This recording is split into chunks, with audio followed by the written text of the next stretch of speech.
Alright, in this video I'm going to answer the following question. So we're asked to find a cubic function such that, and then we're given a bunch of properties of a cubic function. So this is a common type of question with not just cubics but any polynomials, where you'll be given a set of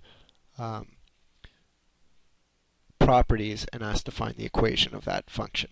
So let's look at the properties and kind of figure out what they mean. So the first one says that f at x is positive if x is bigger than 4 and negative if x is less than 4. So what does that mean happens at 4? So if we were to think about the graph, 4 is here. We're positive here and negative here, right above the x-axis, below the x-axis. Well, what that means is that f at 4 must be equal to 0. 4 is a 0 of the graph of this function.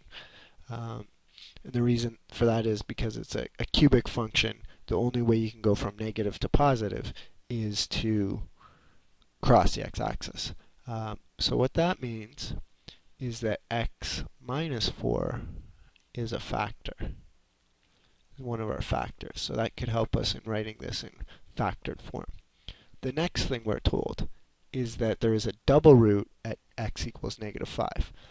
So a double root means basically that it's a root. So we know that f at negative 5 equals 0, meaning negative 5 is a 0. And because it's a double root, it's sort of a 0. You can almost think of it as being a 0 twice, or it's a root twice, meaning x plus 5 is a factor twice.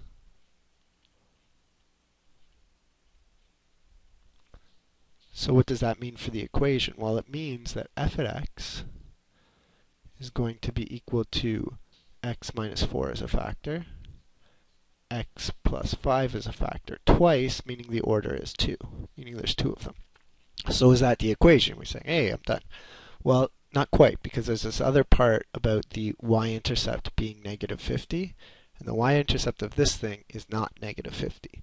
The reason that this is not the correct equation yet is we haven't taken into account the leading coefficient. So the leading coefficient we don't know. It could be, we're not sure what it is yet, so we'll just leave it as a.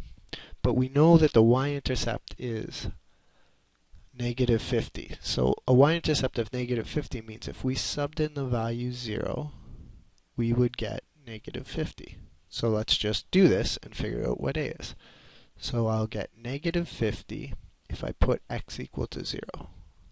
So 0 minus 4,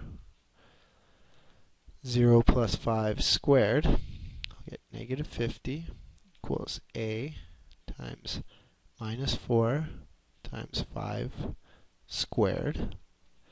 So minus 4 times 25 equals negative 50. Negative 50 equals a times minus 100. Divide both sides by negative 100. And you get, these two negative 100s go away, a equals not negative, two negatives make a positive, so a equals 1/2. Okay, so a is equal to 1/2. So therefore, the equation is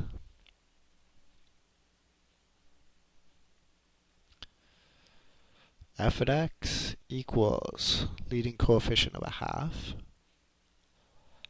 One of the factors was x minus 4, and the other one was x plus 5 with order 2. So there's your equation.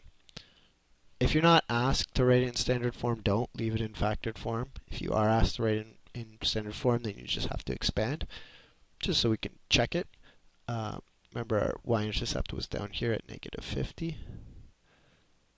We had order 1 on 4, so it crossed the x-axis. We went up, we had order 2, so we hit 5, this is negative 5, and it just came down like it was a parabola here. Okay, so that's what this function looks like. So all those properties hold for this function I've just graphed, which suggests that we're good.